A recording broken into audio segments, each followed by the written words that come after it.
अनया हूँ और ये कहानी है उस एक डरावनी गर्मी की छुट्टी की जो कभी नहीं भूल पाऊंगी। जब मैं अपनी दादी के पास उत्तराखंड के एक पुराने गांव में गई थी। दादी का घर पहाड़ी की तलहटी पर था, लकड़ी और पत्थरों से बना हुआ, शांत, लेकिन कुछ तो था वहां। सीढ़ियों के नीचे एक बंद दरवाजा जो हमेशा बंद रहता था। इस दरवाजा को कभी मत खोलना नया, चाहे कुछ भी हो जाए।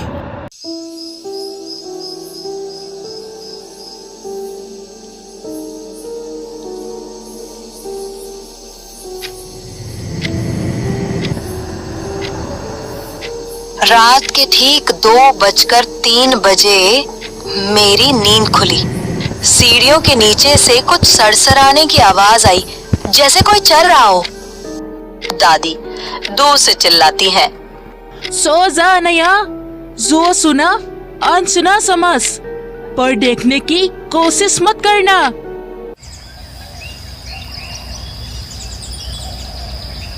किशोर, इस सीढ़ियों के नीचे क्या है? वहाँ कुछ तो है जो सिर्फ रात में जिंदा होता है। एक औरत थी।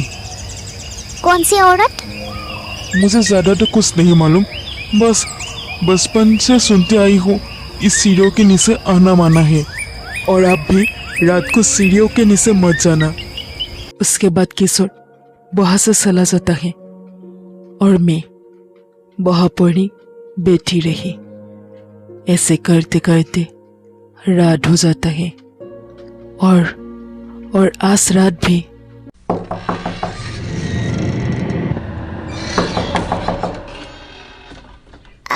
अरे ये दरवाजा खुद ब खुद हिल क्यों रहा है? मैं डरते हुए आंखें बंद कर ली, लेकिन डर वही था। अचानक मुझे नींद आ गई और सुबह हो गया। दिन में तो सब कुछ नॉर्मली रहता है, लेकिन तीसरी रात को। दादी आंखें खोलो। क्या हुआ आपको? दादी आंखें खोलो। दादी की तबीयत खराब हो गई थी और घर में सिर्फ मैं थी। मैंने फैसला किया, अब मुझे देखना ही होगा, जो भी हो जाए।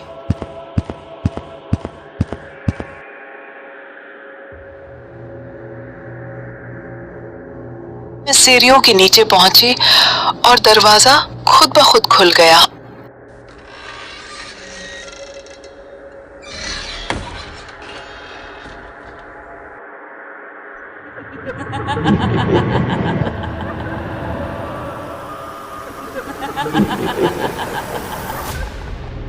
मम्मा, आप आ गई?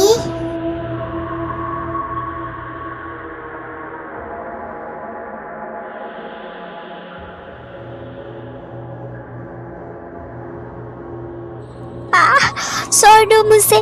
कौन हो तुम? मैंने तुम्हारे क्या बिगाड़ा है? छोड़ दो मुझे, छोड़ दो। तुम मेरी माँ नहीं हो, अब तुम भी मारे जाओगी।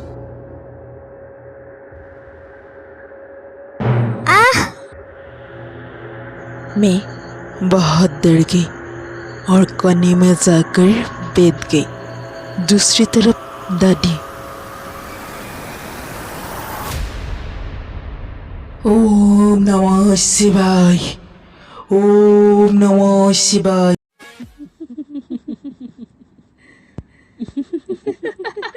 बहुत छोटी लड़की का आत्मा धीरे धीरे मेरी तरफ बढ़ने लगी और अचानक मुझमें हमला कर दी और मैं बेहोश हो गई।